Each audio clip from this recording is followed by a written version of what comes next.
علماء کرام کا جوڑ تھا حج ہاؤس میں، ہم لوگ بھی شریک ہوئے تھے. تو وہاں حضرت کا بیان ہوا. بیان کے بعد کچھ سوالات کی پرچیاں آئیں. آپ لوگ کوئی شریک ہوئے تھے اس میں؟ تو کچھ سوالات کی پرچیاں آئیں. ان پرچیوں کے جوابات، بہت ساری پرچیاں تھیں، ان کے جوابات حضرت سے مانگے گئے تھے. تو حضرت مدظ اللہ العالی نے فرمایا کہ بھئی میری عادت نہیں ہے، اس طرح کے جوابات دینے کی میری عادت نہیں ہے. مولانا سمیع اللہ صاحب بھی ہیں، تشریف لائیے، آئیے تشریف لائیے. تو حضرت مفتی صاحب نے دامت برکاتہم نے فرمایا کہ بھئی پرچیوں کا جواب دینے کی میری عادت نہیں ہے. اوپر جو چیک چاہیے. حضرت مفتی تقی عثمانی صاحب کا جو سفر ہوا تھا انڈیا میں پچھلے دفعے، اس کی کارگزاری سنا رہا ہوں کہ مدراس میں جو علماء کرام کا جوڑ ہوا تھا، تو اس جوڑ میں حضرت کا بیان ہوا حج ہاؤس میں، تو ہم لوگ بھی شریک ہوئے تھے. تو کچھ سوالات کی پرچیاں آئیں آخر میں، تو اس کے بارے میں حضرت نے فرمایا میری عادت نہیں ہے ان پرچیوں کا جواب دینے کی. تو مقامی ذمہ دار حضرات نے گزارش کی کہ حضرت اس میں کچھ اہم پرچیاں ہیں، اس کے جوابات آپ دے دیں، ہم چھانٹ دیں گے. حضرت نے قبول فرما لیا، ٹھیک ہے. تو اس میں پرچیاں چھانٹ لی گئیں، دو تین پرچیاں کچھ پیش کی گئی. اس میں ایک پرچی تھی جس کا جواب حضرت سے پوچھا گیا تھا. اس پرچی میں سوال کیا گیا تھا کہ حضرت جس طرح امر بالمعروف کے لیے ایک جماعت کام کر رہی ہے، تو نہی عن المنکر کے لیے بھی کوئی جماعت ہونی چاہیے کہ نہیں. یہ تو علماء کرام کے دل کا سوال ہے، جو سبھی دنیا بھر میں جتنے بھی ہیں علماء کرام، ان سب کے دلوں میں ایک سوال گشت کرتا رہتا ہے. ممکن ہے اس مجمع میں بھی بہت سے علماء ہوں، حفاظ ائمہ ہوں، جن کے دماغ میں یہ سوال گشت کر رہا ہوں، اور شاید اس میری تفصیلات کو سن کر سب بے چین بھی ہوں گے کہ حضرت نے کیا جواب دیا اس کا. تو حضرت نے اس پرچی کا جواب دیا. ہمارے پاس ریکارڈ بھی موجود ہے اور وہ چھپی ہوئی بھی ہے کتاب. ممکن شاید کتاب جو چھپی ہے اس میں وہ چھپا نہیں ہے سوال جواب، لیکن ہمارے پاس جو ریکارڈ ہے اس میں ہے. میں نے خود بھی ریکارڈنگ کی تھی، تو میرے پاس بھی سارا مجموعہ موجود ہے. جو لوگ کتاب بنا رہے تھے تو ان کو بھی میں نے وہ ساری ریکارڈنگ دی تاکہ وہ میری ریکارڈنگ سے پورا وہ مرتب کریں. تو الحمدللہ انہوں نے کیا مرتب. تو اس کی سیڑھیاں بھی بنی. تو حضرت نے جو جواب دیا اس کا میں خلاصہ سناتا ہوں. حضرت نے فرمایا کہ دیکھو بھائی، مولانا الیاس صاحب رحمۃ اللہ علیہ نے اس تبلیغ اور دعوت کے کام کو ایک ایسے طریقے پر چلایا ہے کہ اس میں ہے تو امر بالمعروف کہ بھلائیوں کے راستے پر امت کو ڈالا جاتا ہے، لیکن جب ان کی اس نہج اور اس تبلیغ کے طریقے سے جب لوگ بھلائیوں پر آتے ہیں تو برائیاں خود بخود ان سے چھوٹ جاتی ہیں. یہ حضرت نے فرمایا. اور پھر آگے حضرت نے فرمایا کہ میں دنیا بھر میں سفر کرتا رہتا ہوں اور میں نے خود اپنی آنکھوں سے دنیا کے بہت سے ممالک میں چل پھر کے دیکھا ہے کہ امت کو جتنا زیادہ اس تبلیغ کی اور دعوت کے کام نے فائدہ پہنچایا اتنا کسی نے نہیں پہنچایا. یہ حضرت کے جملے ہی میں نقل کر رہا ہوں، آپ کو خلاصہ نہیں نقل کر رہا ہوں، انہیں کے جملے نقل کر رہا ہوں. تو اس لیے میں نے عرض کیا کہ یہ بڑا تبلیغ و دعوت کا کام ایسا کام ہے کہ جس سے پوری امت کو فائدہ پہنچا ہے. یہ میری بات کہ اس سے پوری امت کو فائدہ پہنچا ہے، ایسا مبارک کام. اس وقت میں جو اختلاف آیا ہے، اس اختلاف کی وجہ سے پوری امت ہی پریشان ہے. پوری امت ہی پریشان ہے. صرف پرانے کام کرنے والے صرف پریشان نہیں ہیں، صرف علماء پریشان ہیں ایسا نہیں ہے، بلکہ پوری امت پریشان ہے. بلکہ اس وقت یوں کہو ساری عوام پریشان ہے. یہ عوامی مسئلہ بن گیا ہے، عوام تک پریشان ہے اس سے. اور پریشانی کے ساتھ ساتھ سب کے دل میں رنج ہے، سب رنجیدہ ہیں، سب افسوس کر رہے ہیں. اور میں آپ کو عرض کروں بہت سے غیر مسلم بھی رنج کر رہے ہیں. بہت سے غیر مسلموں نے کہا کہ یہ تمہارا اتنا اچھا کام کہ اس سے کتنے لوگوں کا فائدہ ہوتا تھا، کیوں ایسا ہو گیا؟ تو بہت سے غیر مسلم بھی رنج کر رہے ہیں. ہم لوگوں کو براہ راست کارگزاریاں ملی. بعض بریلوی فرقے کے لوگ بھی اپنے سر پر ہاتھ رکھ کر کے بول رہے تھے کہ یہ نہیں ہونا چاہیے تھا. یہ ہم سے ابھی قریب میں ایک صاحب نے عرض کیا کہ ان کے بریلوی فرقے کے ایک بڑے عالم ہیں، انہوں نے دونوں ہاتھ اپنے سروں پہ رکھ کے کہا یہ بہت برا ہوا. اور ہمارے جتنے مشائخ ہیں، جتنے اکابر ہیں، جتنے بزرگان دین ہیں، ان کے تو آنکھوں میں سے آنسو تھمتے نہیں ہیں، ایسا رو رہے ہیں وہ لوگ. علماء میں آپ بڑے علماء میں جس کے پاس چلے جاؤ، جس سے آپ ملاقات کرو، سبھی کی زبان سے سنو گے کہ یہ بہت رنجیدہ، بہت المناک واقعہ ہے. تاریخ اسلام میں صحابہ اور تابعین کے زمانے کے بعد سے لے کر اب تک شاید اتنا بڑا فتنہ اہل حق میں نہیں پیدا ہوا تھا. امت میں نہیں بولتا میں کہ امت میں تو بڑے بڑے فتنے آئے، لیکن اہل حق میں اتنا بڑا فتنہ شاید نہیں آیا. خیر القرون کے بعد صحابہ اور تابعین کے جنگ صفین اور جنگ جمل کے جو حالات واقعات ہوئے اس کے بعد سے لے کر اب تک پوری تاریخ میں آپ دیکھیے تو ہمیں تو نظر نہیں آیا کہ اہل حق میں اتنا بڑا فتنہ اور اتنا بڑا انتشار آج تک شاید نہیں آیا تاریخ میں. اب تک جو اختلافات تھے، اختلافات تو ہر زمانے میں رہے نا.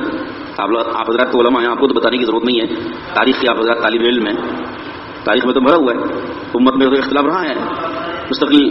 بڑے علماء نے کتابیں لکھی ہیں اختلاف امت اور صراط مستقیم کے نام سے، تو آپ کے پاس ہر ایک شاید عالم کے پاس کتاب رہتی ہے. تو اختلاف امت کا یہ تو پہلے دن سے چل رہا ہے، تو امت میں اختلاف ہے، لیکن وہ اختلافات الگ نوعیت کے تھے. حق و باطل کا اختلاف، یعنی ایک طرف پوری طرح سے کفر ہے، ایک طرف سے پوری طرح سے اسلام اور ایمان ہے. پھر ایمان ہے تو اس میں کہیں شیعہ ہے تو دوسری طرف سنی ہے، کہیں اہل سنت الجماعت ہے تو ان کے اہل سنت الجماعت سے ہٹ کر خلاف اہل سنت معتزلہ ہیں، کرامیہ ہیں، جہمیہ ہیں، جی مجسمہ ہیں، جی معتزلہ ہیں، یہ فرقے تھے. رافضیہ ہیں، خوارج ہیں، یہ فرقے تھے باطل فرقے. اور پھر اگر اس کے بعد اور آؤ اہل سنت جماعت میں تھے تو ان میں آئے کوئی رضا خانی بنے، کوئی مودودی فرقہ بنا، اور کوئی غیر مقلد ہے، اور یہ دیوبندی. اس طرح کے طبقات بنے امت کے. تو یہ ساری اوپر سے کفر اور اسلام کے اختلاف سے لے کر میں نے یہ دیوبندی، بریلوی اور رضا خانی اور غیر مقلد اور کیا نام ہے مودودی فرقہ، یہ ان فرقوں تک میں نے تھوڑی سرسری آپ کو سیر کرا دی. یہ سارے اختلافات جو بھی تھے، ان اختلافات کو اگر آپ دیکھو تو ان کی ایک نوعیت الگ ہے.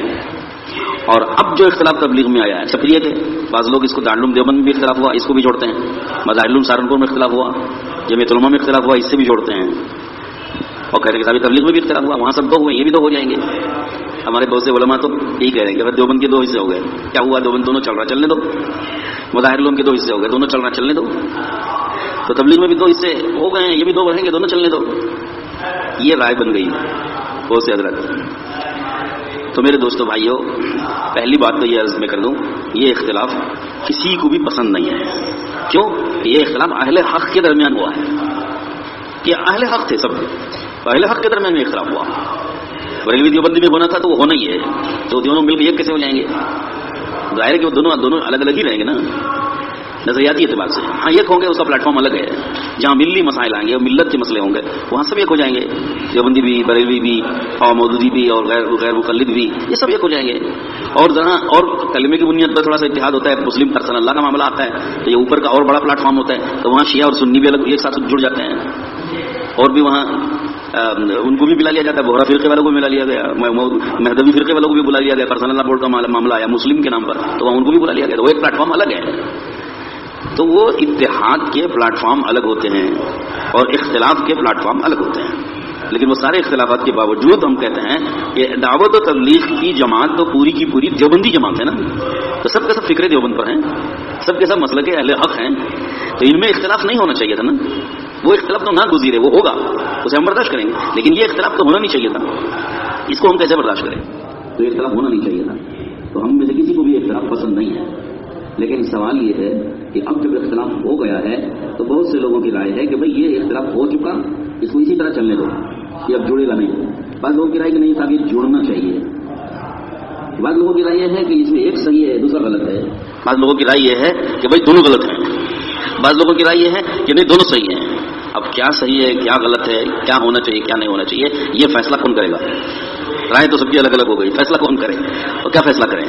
اب امت کیا کرے وہ تو بولو. ٹھیک ہے صاحب یہ فیصلہ تو علماء کے درمیان ہوگا، علماء طے کریں گے علم کی روشنی میں اور حقائق کی روشنی میں، علماء اس کا فیصلہ کریں گے.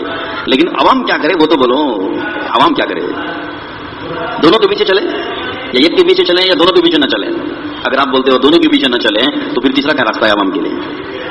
ان کے ایمان کا، ان کے دین کا، ان کے اندر جو تبدیلی آ رہی تھی اس کا اب بدل کیا ہے؟ ان کی جو زندگیاں بدل رہی تھی اس کام سے بدل رہی ہیں، کوئی آج بند نہیں ہوا، یہ اثر الحمدللہ باقی ہے، ختم نہیں ہوا. اختلاف کے باوجود بھی یہ اثر باقی ہے، ختم نہیں ہوا. تو اب سوال یہ کہ زندگیاں جو بدل رہی تھیں اب اس کے بدلنے کے لیے دوسرا راستہ کیا ہے؟ کوئی ہمارے پاس بدل نہیں ہے تو یہ کہہ نہیں سکتے ہم کہ دونوں کو چھوڑو، دونوں غلط ہیں. تم کیسے کہیں گے امت کو امت کو دین بدلانے کے لیے ہمارے پاس اور کوئی راستہ نہیں ہے؟ یہ ایک ایسی شکل ہے. سارے اکابر کہتے ہیں کہ بھئی یہ ایک دعوت و تبلیغ کے کام سے ہم کو امید تھی کہ امت کا دین و ایمان اس محنت سے بچے گا. اب وہ امید بھی ٹوٹ گئی ہماری، کہ اسی کام میں اختلاف ہو گیا. یہ سارے اکابر کہتے ہیں.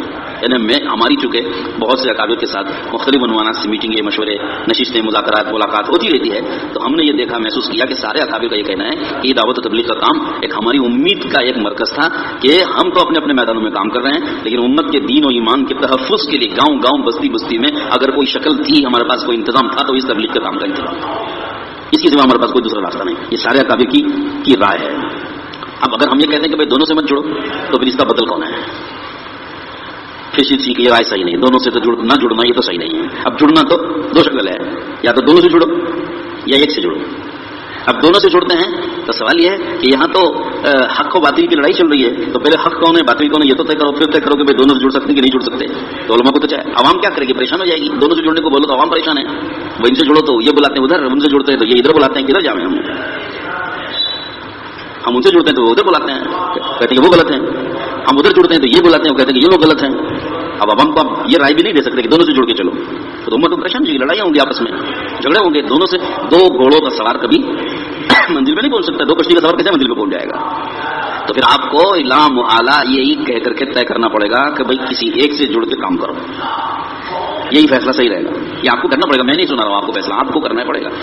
اب آپ کو یہ سوچنا ہے کہ دونوں میں سے کس کے ساتھ جڑ کر چلنے کا آپ مشورہ دیں گے، یہ آپ کو طے کرنا ہے. اب آپ کیسے طے کرو گے؟ جب تک آپ کے سامنے حقائق نہ ہوں. آپ کو جب تک حقائق معلوم نہیں ہے تب تک آپ فیصلہ کس کے ساتھ کرو گے، کس کے حق میں کرو گے؟ اب میں نے آپ کو سمیٹ کے معاملہ آسان کر دیا. اب آپ کو ایک چیز ہی طے کرنا ہے، دو کے بارے میں آپ طے نہیں کر سکتے. ایک چیز کو طے کرنا، امت کو آسانی پہ ڈالو، ایک چیز کے بارے میں فیصلہ کرو. دو ٹوک بات بولو کہ یہ صحیح ہے غلط ہے. اب وہ دو ٹوک بات بولنے کے لیے آپ کے سامنے کچھ ثبوت چاہیے نا، کچھ دلائل چاہیے نا، کچھ حقائق چاہیے، تبھی تو آپ فیصلہ کرو گے. اب وہ ہم چند اپنے علم کے مطابق آپ کے سامنے رکھتے ہیں، اب فیصلہ آپ پر چھوڑتے ہیں کہ آپ طے کرو. ٹھیک ہے صاحب؟ اور ہم جو چیزیں رکھتے ہیں وہ اپنی نہیں ہیں، اپنے بڑوں کی رکھتے ہیں. چنانچہ میں اختصار کے ساتھ بات کو لے کے چلو نہیں پھیلاؤں گا انشاءاللہ، کوشش کرتا ہوں کہ سمیٹ کے کم وقت میں بات آپ کو سنا دوں. اب دیکھیے، آپ کو کسی ایک کے حق ہونے کا فیصلہ کرنے کے لیے کیا دلائل، کیا حقائق آپ کو سامنے رکھنے ہیں. پہلی بات تو یہ، ابھی میں حضرت گنگوہی رحمۃ اللہ علیہ کا ملفوظ پڑھ رہا تھا، کسی نے واٹس ایپ پر بھی بھیجا ہے حوالے کے ساتھ. تذکرۃ الخلیل میں لکھا ہوا ہے. آپ، میں صفحہ نمبر میں دیکھ کے بتا سکتا ہوں، کتاب کا نام تو مجھے یاد ہے، صفحہ یاد نہیں ہے. آپ وہاں تذکرۃ الخلیل میں ڈھونڈ لیجیے. حضرت گنگوہی رحمۃ اللہ علیہ نے ارشاد فرمایا، اسی بارے میں فرمایا، کسی کے حق اور باطل ہونے کا فیصلہ کرنے کے لیے حضرت گنگوہی نے طریقہ یہ بتایا کہ یہ دیکھو کہ علماء اور اہل اللہ کی کثرت کس کے ساتھ ہے، عوام کی کثرت کس کے ساتھ ہے یہ نہ دیکھنا. یہ حضرت گنگوہی کی بات سنا رہا ہوں میں. حضرت گنگوہی تو ہمارے ہندوستان کے سر کے تاج ہیں، ہمارے پورے علماء اور مشائخ کے سر کے تاج ہیں، علماء دیوبند کے سر کے تاج ہیں. حضرت گنگوہی تو ہندوستان میں علماء دیوبند کا مسلک متعین کرنے والے شخص ہیں کہ ان کے ذریعے سے دیوبند کا مسلک متعین ہوا حضرت گنگوہی کی وجہ سے. فکر دیوبند حضرت گنگوہی کی وجہ سے متعین ہوا. تو حضرت نے فرمایا کہ یہ دیکھو کہ علماء اور مشائخ اور اہل اللہ کی کثرت کدھر ہے، کہ جدھر وہ ہیں وہی حق ہے. اور حضرت نے فرمایا کہ یہ نہ دیکھو عوام کی کثرت کس کے ساتھ ہے، کیونکہ عوام کا کوئی علمی معیار نہیں ہوتا ہے، عوام کا کوئی علمی معیار نہیں ہوتا ہے، اور عوام کا کوئی اعتبار بھی نہیں ہوتا ہے. عوام کو تو جدھر بلاؤ ادھر چلی جاتی ہے، اور جدھر ان کی سمجھ کام کرتی ہے ادھر چلی جاتی ہے. عوام کی کثرت کا اعتبار نہیں ہے. یہ حضرت گنگوہی کی بات اصولی اعتبار سے بالکل 100% صحیح ہے. اصولی اعتبار سے کیوں اصولی اعتبار سے صحیح ہے؟ میں آپ حضرات نے اگر اصول شاشی پڑھی ہے یا اصول فقہ کی کتابیں پڑھی ہیں تو اس میں ایک بحث آتی ہے اجماع امت کی بحث. اجماع امت کی بحث اگر کسی نے سمجھ کے پڑھا ہے تو اس سے ایک زبردست اصول ملے گا. کیا اصول ملتا ہے؟ اجماع امت سے کیا مراد ہے؟ اصول کی کتابوں میں یہ بات لکھی ہوئی ہے، اجماع امت سے مراد عوام کا اجماع نہیں ہے. کتابوں میں پڑھا کہ نہیں پڑھا آپ نے؟ علماء بیٹھے میری تصدیق کریں گے. اجماع امت سے مراد عوام کا اجماع نہیں ہے بلکہ اہل علم اور اہل فن کا اجماع مراد ہے. جب آپ کے سامنے یہ اصول آ گیا تو میں سمجھتا ہوں کہ علماء کو، کم سے کم علماء کو حق سمجھنے میں اب ایک منٹ کی بھی دیر نہیں ہونا چاہیے. آپ کو تو ایک لکیر دے دی گئی، بس اس لکیر پہ آپ کو کیا نظر آ رہا ہے آپ دیکھ لیجیے کہ عوام کا اجماع مراد، عوام کا اجماع اور عوام کا اتفاق مراد ہے ہی نہیں. اجماع میں اہل علم کا، اہل فن کا جس بات پر اجماع ہو جائے چاہے وہ تھوڑے ہوں، ان کا اجماع ہی اجماع امت ہے. اور ساری عوام کا اس سے اگر اختلاف ہو چاہے وہ کثرت میں ان کے مقابلے میں کئی گنا زیادہ ہوں تو بھی ان کا اتفاق معتبر نہیں، اس کو اجماع امت نہیں کہا گیا. اور یہ بحث بڑی لمبی ہے. علیکم بالجماع حدیث آئی ہے، علیکم بالسواد الاعظم حدیث آئی ہے، وَإِنَّهُ علیکم بالجماع والی حدیث میں وَإِنَّهُ مَنْ شَذَّ شُذَّ فِي النَّارِ والی حدیث، آپ اس کی تشریح اٹھا کے دیکھ لیجئے جماعت سے کیا مراد ہے. آپ کو میں ایک کتاب کی طرف رہنمائی کرتا ہوں، وہ کتاب آپ مطالعے میں لائیے. طائفہ منصورہ کتاب ہے، کتاب ملتی ہے لقیم کتاب میں، میرے خیال میں کوئی 150-200 صفحات کے قریب ہے. طائفہ منصورہ یعنی حضور پاک صلی اللہ علیہ وسلم نے حدیث میں جو فرمایا ہے نا کہ ایک فرقہ جو جنت میں جائے گا 72 فرقے جہنم میں جائیں گے، تو وہ ایک فرقے کو فرقہ ناجیہ کہتے ہیں نا، اسی کا نام ہے دوسرا طائفہ منصورہ، یعنی وہ جماعت جس کی نصرت غیبی طریقے پر اللہ کریں گے. کیونکہ حدیث میں حضور نے فرمایا نا کہ یہ جو ایک فرقہ جو جنت میں جائے گا لا یضرهم من خذلهم آیا، کہ ان کا کوئی بھی بگاڑ نہیں سکے گا.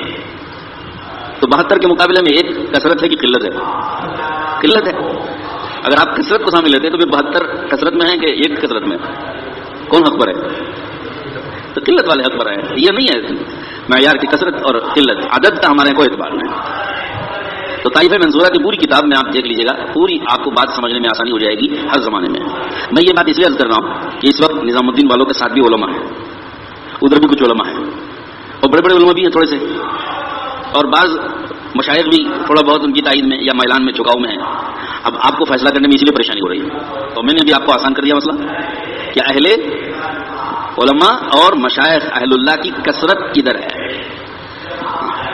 کیونکہ حق کا معیار یہی علماء اور مشائخ ہیں، اہل اللہ، اہل علم اور اہل ذکر، یہ حق کا معیار ہے. سمجھے آپ؟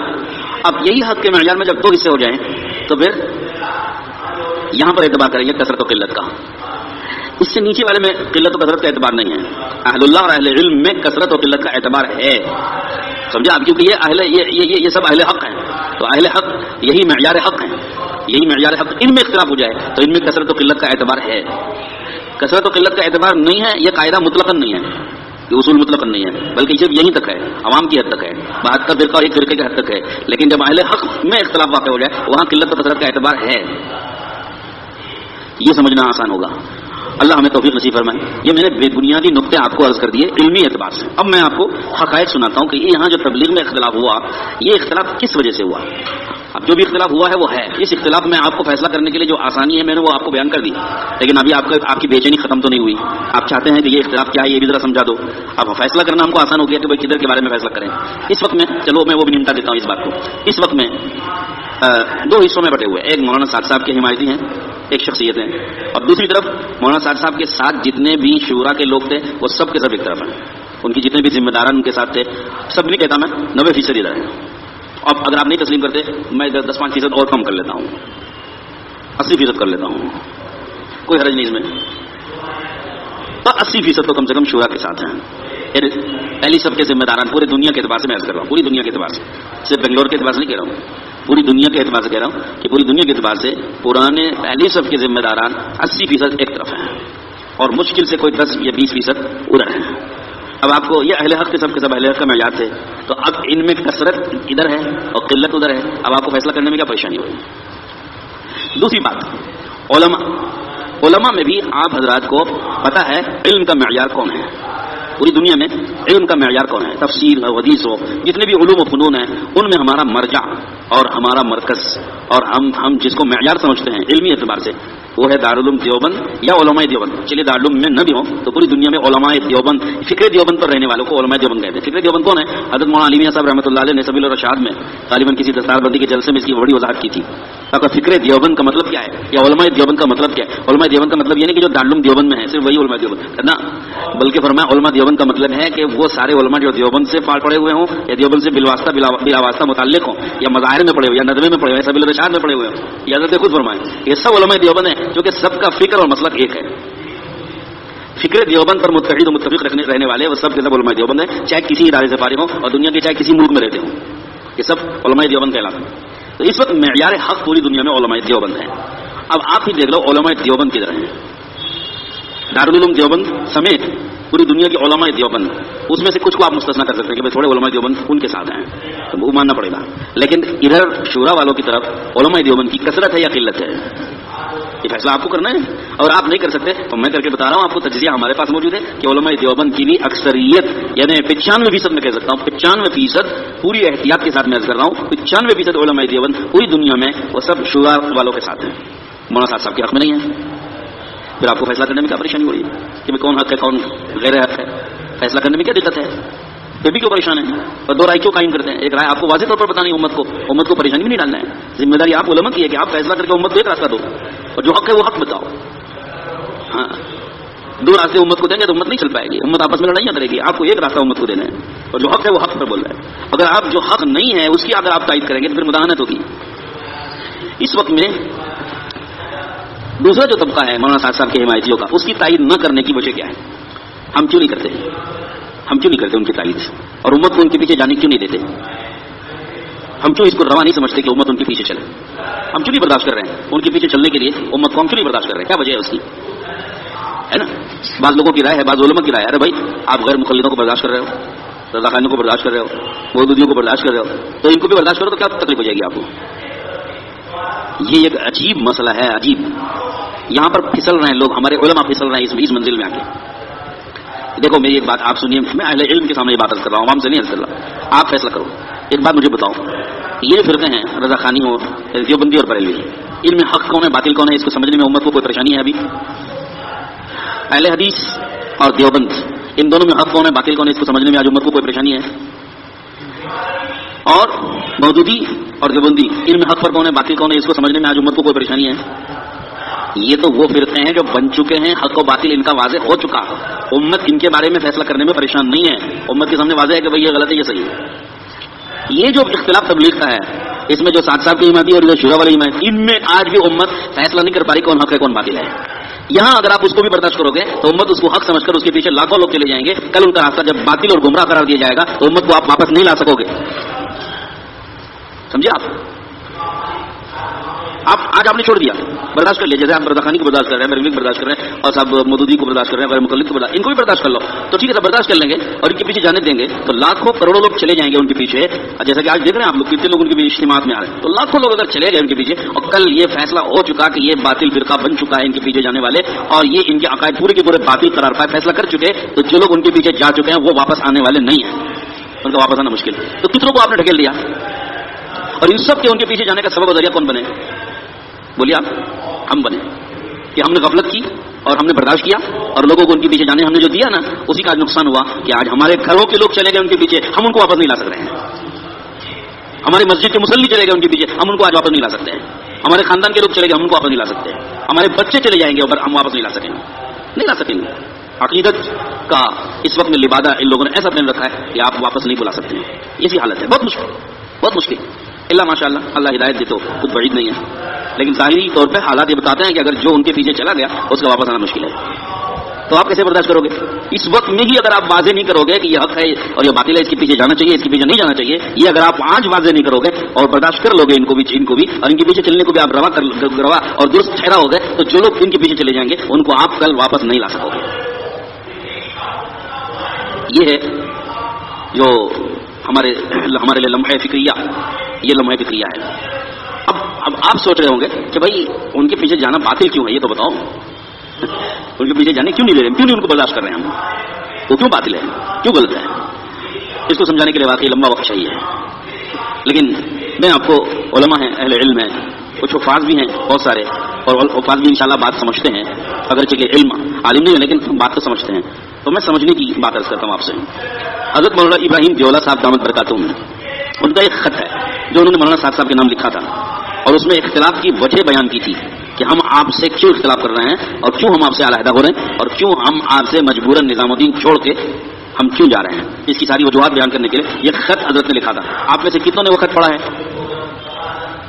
ایک اور دو تین. دیکھیے اب میں آپ سے گزارش کرتا ہوں کہ آپ ضرور وہ خط پڑھیے اور اس کے ساتھ ایک دو خط اور ملا لیجیے. مولانا یعقوب صاحب دامت برکاتہم جو مولانا صاحب کے بھی استاد ہیں، مولانا صاحب کے والد کے بھی استاد ہیں، مولانا صاحب کے بچوں کے بھی استاد ہیں.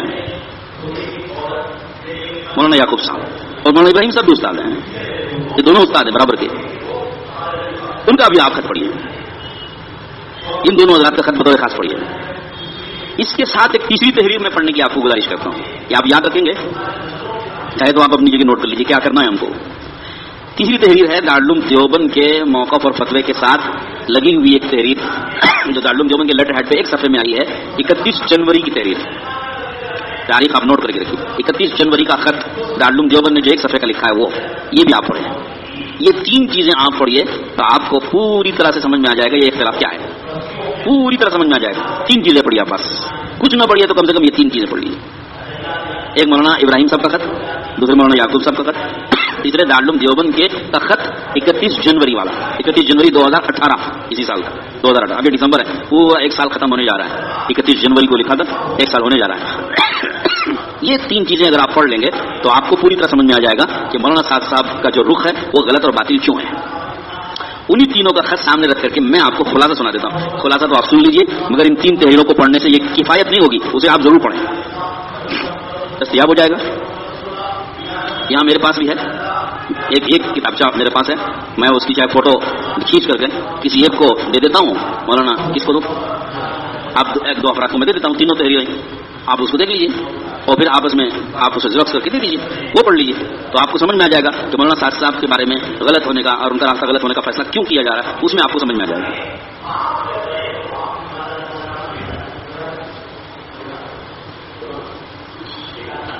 ان 3 چیزوں کا خلاصہ میں سناتا ہوں. مولانا ابراہیم صاحب نے فرمایا بھائی ہمارے بڑوں نے، دعوت و تبلیغ کے بڑوں نے ہم کو جو تبلیغ کا کام کرنے کا طریقہ بتایا ہے وہ یہ بتایا ہے ہم اسی کتابیں ہیں، اب تک ہم اسی کتابیں رہیں گے، اس سے ہم ایک حرف بھی ہٹیں گے نہیں. وہ طریقہ یہ ہے کہ قرآن کی تفسیر کرنا ہو تو جمہور مفسرین کے تابع ہو کر کرنا ہے. حدیث کی تشریح کرنا ہو تو ہم جمہور محدثین کے تابع ہو کے کریں گے. فقہ میں ہم جمہور فقہا کے تابع ہیں. عقائد میں ہم اہل سنت والجماعت کے تابع ہیں. یہ مولانا ابراہیم صاحب کی تحریر کے میں اقتباس عرض کر رہا ہوں آپ کو. یہ حضرت نے یہ لکھا ہے، اس میں آپ پڑھ لیجیے تفصیل میں. تو معلوم ہوا اس اقتباس کو لکھ کر کے انہوں نے مولانا سعد صاحب کے نام بھیجا ہے. اس کا مطلب کیا ہے؟ کیوں بھیجا سعد صاحب کے نام؟ اس لیے کہ یہ چاروں چیزوں میں آزاد ہو چکے ہیں. یہ چاروں چیزوں میں آزاد ہو چکے ہیں. تفسیر میں جمہور مفسرین کی تابع نہیں ہے. یا تو وہ تفسیر کرتے ہیں شاذ روایت کے مطابق یا مرجوح روایت کے مطابق جس روایت کو ترجیح حاصل نہیں ہے، یا تفسیر بالرائے کرتے ہیں کہ کسی روایت میں اس کی تفسیر نہیں ہے. اس کے ثبوت ہمارے پاس موجود ہے. میں اس کی تفصیل میں نہیں جانا چاہتا کیونکہ آپ کے پاس وقت نہیں ہے.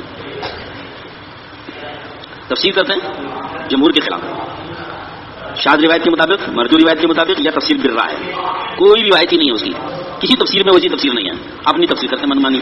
اور یاد رکھیے مودودی صاحب کی گمراہی کا ایک سبب یہ ہے، مودودی صاحب کی جو گمراہی قرار دی گئی اس کا ایک سبب یہ تھا کہ تفسیر میں وہ آزاد ہوئے، جمہور کے تابع نہیں رہے. حدیث کی تشریح، حدیث کا مطلب جو بیان کرتے ہیں مولانا صاحب تو حدیث کا مطلب اپنے من سے جو سمجھ میں آتا ہے وہ بیان کرتے ہیں. اور حیات الصحابہ شام میں پڑھتے ہیں تو حیات الصحابہ میں بھی واقعات صحابہ اور اقوال صحابہ کی وہ تشریح کرتے ہیں جو ان کے من میں سمجھ میں آتی ہے، چاہے وہ علماء کے نزدیک قابل قبول ہو یا نہ ہو. اور اس کا مطلب علماء نے، محدثین نے اس کی وہ تشریح کی ہو نہ کی ہو، اس سے کوئی مطلب نہیں ہے. ان کی ایک سمجھ میں تشریح آتی ہے، وہ اس کو بیان کرتے ہیں. اور ایک مستقل ان کا روزانہ کا موضوع ہے. حیات الصحابہ روزانہ پڑھتے ہیں اور اس کی کتاب سے وہ تشریح وہ کرتے ہیں جو تشریح ان کے من میں آتی ہے، وہ تابع نہیں ہے. حدیث پاک بھی سناتے ہیں، اس کا بھی مطلب اپنے ذہن سے سناتے ہیں، وہ تابع نہیں ہے، جو وہ محدثین کی تشریحات کے تابع نہیں ہے. یہی وجہ ہے فضائل اعمال کو ہٹا کے منتخب حدیث لانے کی. اب آپ دیکھیے میں بیچ میں جو جزیات آتے جائیں گے وہ ساتھ عرض کر دوں.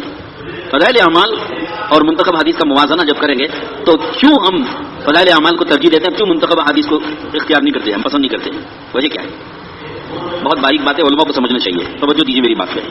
شیخ الحدیث مولانا زکریا صاحب رحمۃ اللہ علیہ شیخ الحدیث تھے، کوئی معمولی نہیں تھے، شیخ الحدیث تھے. ہندوستان کے سارے اکابر ان کو شیخ الحدیث مانتے ہیں. اور 55 سال حدیث پڑھائی ہے، 45 سال بخاری پڑھائی ہے. اور اتنا ذخیرہ حدیث پاک کا ان کے علم اور اس میں تھا کہ اس کا تو بیان کوئی نہیں کر سکتا. ایسا شیخ الحدیث حدیث پاک کی جب تشریح کرے گا تو بتاؤ کیسی کرے گا؟ تو فضائل اعمال میں ایک ایک حدیث کی تشریح کر کے اس حدیث پاک کا صحیح مطلب بیان کر کے تعلیم کرنے والے عام اور علماء سب کو انہوں نے اس حدیث پاک کے فہم میں تابع کر دیا، باندھ دیا. اس حدیث کا مطلب سمجھنے میں ان کو باندھ دیا، آزاد نہیں چھوڑا. یہ خصوصیت ہے فضائل اعمال. حدیث بیان کی اور حدیث کا مطلب کیا ہوگا اس کے سوچنے کے لیے، اس کو سمجھنے کے لیے آزاد نہیں چھوڑا، بلکہ انہوں نے محدثین کے حوالہ جات سے اس کا مطلب اور تشریح لکھ کر سارے پڑھنے والے سننے والوں کو باندھ دیا، تابع کر دیا، تاکہ ہر کوئی اپنی آزادی سے حدیث کا مطلب نہ سمجھے. یہ بتاؤ یہ کام صحیح ہے غلط ہے؟ یہی تو جمہور چاہتے ہیں ہمارے. منتخب حدیث میں وہ چیز نہیں ہے, منتخب حدیث میں وہ چیز نہیں ہے, وہاں صرف حدیث ہے. اور حدیث سنا کر کے جب عام میں مجمع میں چھوڑ دی جائے گی تو اس کا مطلب کون سمجھائے گا؟ اس کا مطلب سمجھنے کے لیے عوام کو چھوڑ دیا آزاد, یا پڑھنے والے کے فکر کو چھوڑ دیا آزاد. اگر سمجھانا چاہے تو وہ اپنے فہم سے جو چاہے سمجھاوے, اور عوام سننے والے اس کا جو چاہے مطلب سمجھ جائیں. تو یہی تو غیر مقلدیت ہے, یہی تو غیر مقلدین چاہتے ہیں. اور کیا چاہتے ہیں غیر مقلدین؟ اہل حدیث اور کیا چاہتے ہیں؟ یہی تو چاہتے ہیں. اہل حدیث کا تو یہی منشا ہے کہ حدیث اور قرآن کی حدیث فہمی میں اور قرآن فہمی میں محدثین و مفسرین کے تابع امت کو نہ رکھو کہ قرآن تمہارے سامنے ہے تم خود قرآن پڑھو اور سمجھو, حدیث تمہارے سامنے ہے اس کے ترجمے ہیں تم خود حدیث پڑھو اور سمجھو. ان ائمہ کے پیچھے کیوں چلتے ہو؟ یہی تو غیر مقلدین چاہتے ہیں. تو غیر مقلدین کا راستہ صاف کر دیا آپ نے, غیر مقلدین کا راستہ صاف کر دیا. کہ وہ چاہتے یہی کہ آزاد ہو جائیں حدیث سمجھنے میں اور قرآن سمجھنے میں, تو اب آپ نے ان کا راستہ صاف کر دیا. بہرحال میں اشارے میں بات کر رہا ہوں, وقت لمبا نہیں ہے کہ میں تفصیل کروں. آگے چلتے ہیں. اسی چیز ہے فقہ میں جمہور فقہا کے تابع ہیں. مولانا صاحب نے مسائل کو بیان کرنے میں اپنا ایک ذاتی اجتہادات کا ایک ایسا سلسلہ شروع کر دیا. انہوں نے اپنے من میں جو چاہے مسئلہ بیان کرے, جو من میں آئے. چاہے موبائل کے بارے میں بولتے کہ یہ حرام ہے, اس سے نماز نہیں ہوتی ہے, نماز فاسد ہو جاتی ہے, قرآن دیکھ کے پڑھنا موبائل میں حرام ہے, پیشاب دانی میں پانی پینے کی طرح ہے, یعنی پیشاب کے ڈبے میں اگر آپ دودھ یا پانی ڈال کے پیو تو جو گناہ ہے نا وہی گناہ موبائل میں قرآن پڑھنے کا ہے, وہ بیان کرے. اور کیا کہتے ہیں؟ ہمارے پاس آڈیو موجود ہے, صاحب کہتے ہیں کہ تم ان علماء کی بات کیوں سنتے ہو جو جواز کا فتویٰ دیتے ہیں. اور کہتے ہیں کہ کیا حرج ہے؟ ان لوگوں کے دل دماغ یہود و نصارہ سے متاثر ہو چکے ہیں, اور یہ فتویٰ یہود و نصارہ کے آلات سے متاثر ہو کر کے دے رہے ہیں. ان کے فتووں پر کیوں تم عمل کرتے ہو؟ جو علماء کام کے میدان میں نہیں چلتے ہیں ان کی یہ سمجھ میں آنے والی چیز نہیں ہے. لہٰذا وہ فتوے دیں تو ان کو فتوے دینے دو. اب یہ کہنا اس طرح سے تو علماء سے متنفر کر دیا, فتاوا سے متنفر کر دیا, اہل فتوا سے متنفر کر دیا, اہل مدارس سے متنفر کر دیا. ان کے دلوں میں کیا عظمت پیدا ہوئی, دیوبند کی ہو یا دوسرے مدارس والوں کی ہو. بس میں آپ کو وہ جملے سارے نہیں سنا رہا ہوں, آپ پڑھ لیجئے. ابھی 2018 کے بیانات چھپے ہوئے ہیں, چھپ کر آ چکے ہیں, اس کی PDF فائل بن چکی میرے پاس بھی ہے. اس کو PDF فائل میں آپ کو علماء کو دے دیتا ہوں. اور ہماری ایک وفاق العلماء کی ایک ویب سائٹ بھی ہے, آپ سارا مواد آپ کو ویب سائٹ میں مل جائے گا, wifaqululama.com. آپ ڈال دیجئے گوگل پہ سرچ کر کے وفاق العلماء W سے wifaqululama.com آپ بھی ڈال دیجئے, وہ ویب سائٹ کھل جائے گی. اس میں وہ مواد دھیرے دھیرے آ رہا ہے. اس میں یہ 2018 کے بیانات کا مجموعہ 88 صفحات میں چھپ چکا ہے, اور اس کو آپ ڈاؤن لوڈ کر کے پڑھ لیجئے. آپ کو پوری طرح سمجھ میں آ جائے گا کہ رجوع کرنے کے بعد بھی جو بیانات انہوں نے دیے ہیں کیسے خطرناک بیانات دیے. علماء کے خلاف ایسی باتیں کی ہیں وہ آپ سن نہیں سکتے, گوارا نہیں کر سکتے. آپ آڈیو بھی موجود ہے اس کی, وہاں آڈیو بھی موجود ہے. کہ کوئی نہیں کہہ سکتا کہ یہ بیانات صرف جو ہے ویسے ان کے اوپر الزام لگایا گیا, انہوں نے کہا نہیں, کوئی نہیں کہہ سکتا. ہر بیان کے ساتھ آڈیو کلپ موجود ہے, وہ کلپ بھی آپ ڈاؤن لوڈ کر کے ان کا بیان سن سکتے ہیں. آپ اپنے کانوں سے سن لیجیے انہوں نے علماء کے خلاف کتنا کہا ہے, مدارس کے خلاف, فتویٰ دینے والوں کے خلاف کتنا کہا ہے, تصوف کے خلاف کتنا کہا ہے. بہرحال یہ ایک لمبی دعوت. مولانا ابراہیم صاحب دامت برکاتہم نے یہ سمجھایا کہ بھائی ہم فقہ میں جمہور کے تابع ہیں. تو یہ بات ان کو لکھنے کی وجہ یہ تھی کہ فقہ میں, یعنی فقہ کا مطلب میرا یہ ہے کہ سنت سے اور سیرت سے استنباط کرنے میں, چاہے مسئلوں کا استنباط کریں یا دعوت کے وصول کا استنباط کریں, دونوں چیزوں کا استنباط اور اجتہاد کرنے میں وہ اپنا ذاتی اجتہاد کرتے ہیں, جمہور کے تابع نہیں ہیں. چاہے اس حدیث سے وہ مطلب مستنبط ہو رہا ہو نہ ہو رہا ہو, اس سے کوئی مطلب نہیں, مگر ان کو استنباط اور استخراج کرنا ہے اور وصول نکال کر کے گھڑ کے ان کو بیان کرنا ہے. یہ آزادی کی ایک وجہ ہے. مودودی صاحب کی گمراہی کا سبب یہ بھی ہے کہ انہوں نے انگلی اٹھائی سب پر, علماء پر انگلی اٹھائی, اہل اللہ پر انگلی اٹھائی, تصوف کے خلاف انہوں نے کہا, صحابہ پر بھی انہوں نے انگلی اٹھائی, ان کے خلاف بھی انہوں نے کہا, انبیاء پر بھی انگلی اٹھائی اور ان کے خلاف بھی انہوں نے کہا, تنقید سب کو کی. اور ایک اصول انہوں نے گھڑ لیا. یہ اصول سن لیجیے آپ, ایک اصول انہوں نے گھڑ لیا مودودی صاحب. وہ کیا اصول ہے؟ اللہ تعالیٰ کے ذات کے علاوہ کوئی ذات تنقید سے بالا تر نہیں ہے. یہ اصول ہے ان کا, ان کی کتاب میں لکھا ہوا ہے. مولانا آپ نے سنا کہ مودودی صاحب کا اصول, یہ اصول انہوں نے ان کی کتاب میں لکھا ہوا ہے. کیا لکھا ہے؟ اللہ تعالیٰ کے علاوہ کوئی ذات تنقید سے بالا تر نہیں. کیا مطلب؟ صرف ایک اللہ کی ذات ہے جس پر تنقید نہیں کر سکتے, باقی سب پر تنقید کر سکتے ہیں. یہ اصول ہے مودودی صاحب کا. مجھے ہمارے اکابر میں سے حضرت مفتی ابوالقاسم صاحب دامت برکاتہم نے, بلکہ اس کو تو آپ پڑھ لیجئے, حضرت شیخ الحدیث مولانا زکریا صاحب رحمۃ اللہ علیہ کی کتاب, کیا نام ہے اس کا, مودودیت حقیقت آئینے میں, کیا نام ہے مولانا حضرت شیخ الحدیث صاحب نے لکھی ہے, سب سے پہلی کتاب لکھی ہے مودودی فتنے کے بارے میں, مجھے نام یاد نہیں آ رہا ہے. وہ کتاب آپ پڑھ لیجئے. فتنہ مودودیت ہو سکتا ہے یہی نام ہوگا یا کوئی اور نام ہے. ہاں, مودودی صاحب اکابر امت کی نظر میں یہ نام ہے, اس کو آپ پڑھیے. اس میں حضرت شیخ نے لکھا ہے, یہ اصول ہے انہوں نے قائم کیا, اللہ کی ذات کے علاوہ کوئی ذات تنقید سے بالا تر نہیں ہے, یعنی ہر ایک پر تنقید کر سکتے ہیں.